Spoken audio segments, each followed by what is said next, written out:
Good morning, my dear student. My name is Rahman. Welcome to e-commerce zone. Already I have taught you a lot of topics. Today I am going to teach you one of the most important topics in English grammar, that is called voice.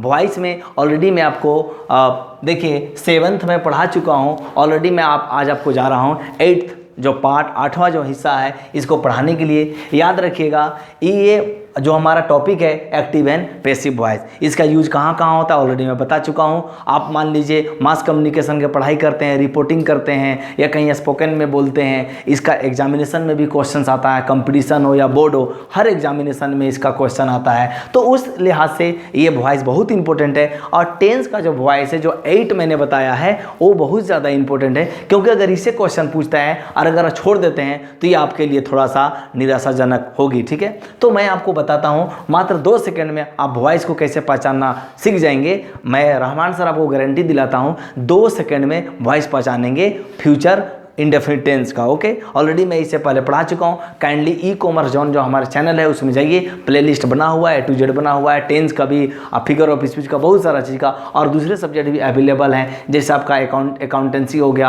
आपका economics हो गया और आपका BMT mathematics हो गया. Okay, so without Bing delay, बिना देर किए हुए आइए हम चलते हैं सीधे. अब आपको फ्यूचर इंडेफिनिट टेंस या इसको हम सिंपल भी बोलते हैं, याद रखिएगा इसको हम सिंपल भी बोलते हैं. इसकी जो पहचान है मैं एक्टिव वॉइस का लिखा हूँ, ये ध्यान दीजिएगा. सब्जेक्ट यानी शैल और विल प्लस वर्ब 1 रहेगा, यही आपका मेन थीम है. और इसका सेकंड जो रहेगा शैल और will plus B plus V3, याद रखिएगा. ये 2 चीज़ें आपको ध्यान में देने हैं. चलिए आइए हम आपको अब कुछ उदाहरण के द्वारा समझाते हैं कि सबसे पहले हम लेते हैं affirmative sentence. Okay, affirmative sentence अगर हम लेते हैं तो उसका जो उदाहरण है वो क्या होगा, आइए हम आपको बताते हैं. ओके, जैसे मैंने कहा, आप जानते हैं शैल और विल कहाँ लगेगा, आई और वी के साथ. याद रखिएगा आई और वी के साथ शैल लगेगा.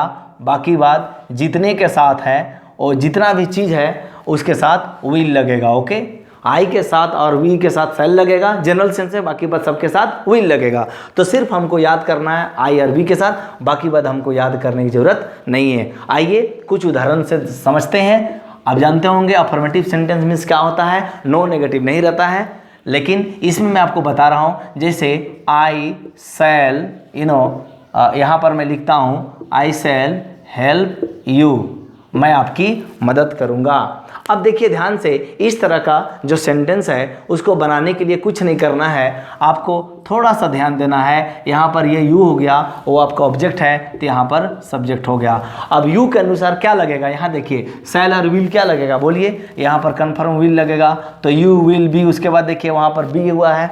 उसके बाद हेल्प का क्या होता है, हेल्प्ड होता है. और बाई आई का क्या हो जाएगा, मी हो जाएगा. ओके, सो पहला का हिंदी क्या हुआ my dear students, I shall help you, मैं आपकी मदद करूंगा. दूसरा का हिंदी क्या हुआ, आप मेरे द्वारा मदद किए जाएंगे. फ्यूचर इंडेफिनिट का मैं ऑलरेडी बता चुका हूँ डिफिनीशन, फिर भी मैं बता दे रहा हूँ. कोई काम, कोई एक्शन जो है फ्यूचर टाइम में होने वाली है, अभी हुई नहीं है, होने वाली है, उसको हम फ्यूचर इंडेफिनिट से रेफर करते हैं. ओके, नाउ अब देखेंगे, मैं सेकंड आपको उदाहरण देता हूं. ये आपका हो जाएगा सेकंड उदाहरण, ये हो जाएगा नेगेटिव का. क्या चीज़ का, नेगेटिव का. ओके, तो नेगेटिव का चलिए मैं उदाहरण देता हूं, लिखता हूं वी, एक उदाहरण. ओके, सेकंड में वी शैल नॉट क्या होगा, draw, we shall not draw these यहाँ पर लिख देंगे पिक्चर्स. ओके, तो यहाँ क्या होगा, हम लोग इन पिक्चर को ड्रॉ नहीं करेंगे. अब इसको मैं अगर पैसिव में बनाऊंगा तो क्या हो जाएगा, कुछ नहीं करना है, दीज पिक्चर यहाँ पर ऑब्जेक्ट हो जाएगा, तो यहाँ पर लिख देंगे दीज पिक्चर्स. ओके, याद रखिएगा शैल नोट और विल नोट को आप ऐसे भी लिख सकते हैं क्वेश्चन टैग फॉर्म में.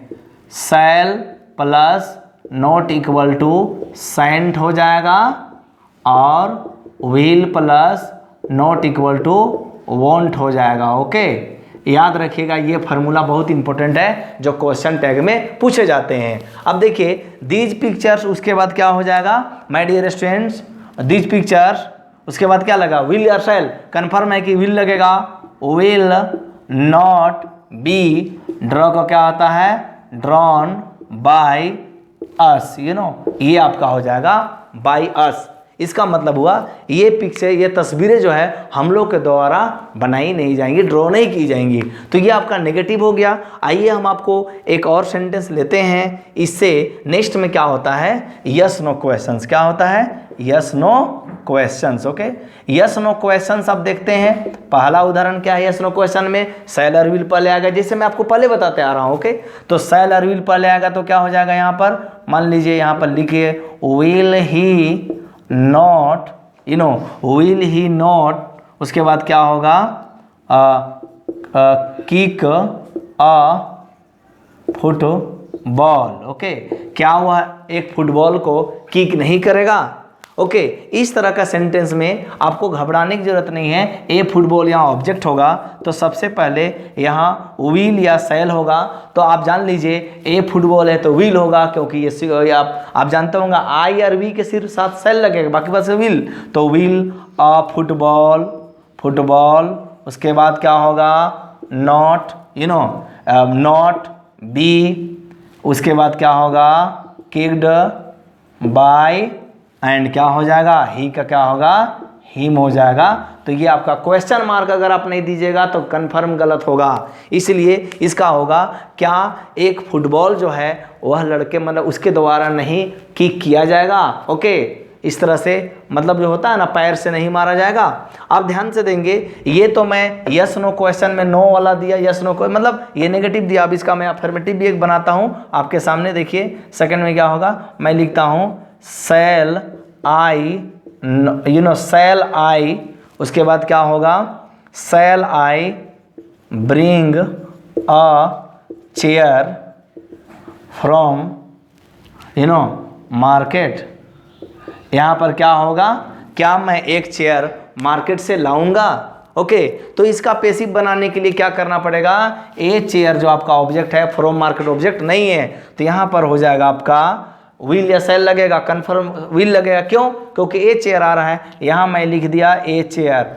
बताइए यहाँ आई और वी तो नहीं है, तो ए चेयर के साथ विल लगेगा, विल अ चेयर, उसके बाद क्या होगा, बी ब्रॉट, ब्रिंग का V3 ब्रॉट होता है, ब्रॉट फ्रॉम, आप दोनों लिख सकते हैं, brought by me from market, और लिख सकते हैं will a chair be brought from market by मी।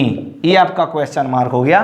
तो आपने देखा कि ये जो है यस नो क्वेश्चन में दो प्रकार के होते हैं, एक तो आपका नेगेटिव नहीं होगा और एक आपका पॉजिटिव होगा, एक आपका नेगेटिव होगा।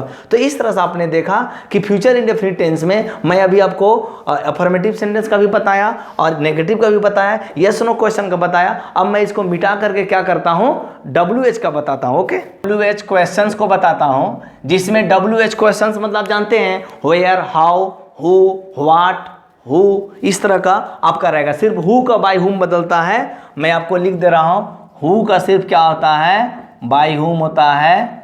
ओके, बाकी बात जितने भी WH है सब A to Z वही रहते हैं। ऑलरेडी इससे पहले मैं प्रीवियस वीडियो में बता चुका हूं।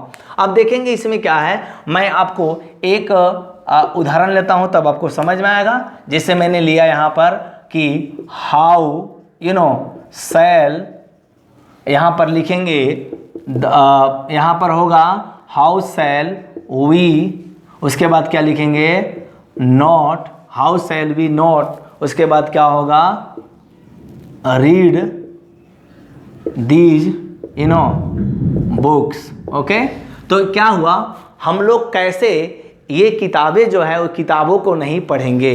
तो कुछ नहीं करना है, आपको घबराना नहीं है। ये जो दीज बुक्स हो जाएगा, ये क्या हो जाएगा, ऑब्जेक्ट है तो सब्जेक्ट बनेगा।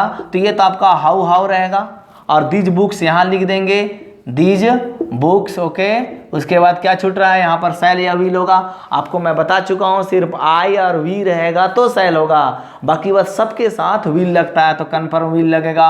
हाउ विल दीज बुक्स, उसके बाद क्या होगा, नॉट बी रेड बाय, क्या हो जाएगा, वी का अस हो जाएगा। ओके, ये आपका क्वेश्चन मार्क होगा। इसका हिंदी हुआ कैसे यह किताबें हम लोग के द्वारा पढ़ी नहीं जाएंगी, याद रखिएगा। ऑलरेडी इससे पहले मैं बता चुका हूँ, व्हाट और हुम लगाएंगे, अगर आंसर मिल गया तो आपका ऑब्जेक्ट हो गया, और आंसर नहीं मिला तो आपका ऑब्जेक्ट नहीं होगा। तो यहाँ पर बताइए what shall we not read, हम लोग क्या नहीं पढ़ेंगे, तो किताब हो रहा ना, किताब हो गया।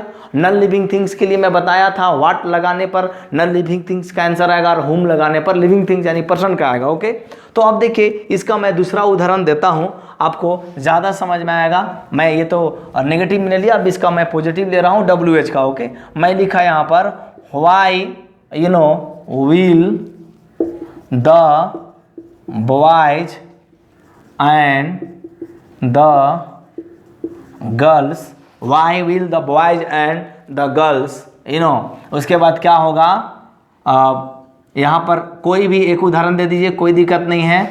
यहाँ हो जाएगा आपका प्लक द फ्लावर। ओके, ये आपका क्वेश्चन मार्क। तो इसका मतलब क्या हो गया, why will the boys and the girls pluck the flower. Okay, यहाँ पर क्या करना है आपको, यहाँ पर मैं दे दिया वाई का वाई हो जाएगा, उसके बाद यहाँ पर ऑब्जेक्ट द फ्लावर्स है, यहाँ पर ऑब्जेक्ट हो गया तो विल लगेगा, चूंकि आई और वी नहीं है, विल द फ्लावर्स। ओके, उसके बाद क्या होगा, बी लगा देंगे, उसके प्लग का क्या हो गया, प्लग्ड हो जाएगा। बाय क्या होगा, the boys and the girls. Okay, ये आपका हो जाएगा, अब ये आपका पैसिव हो जाएगा।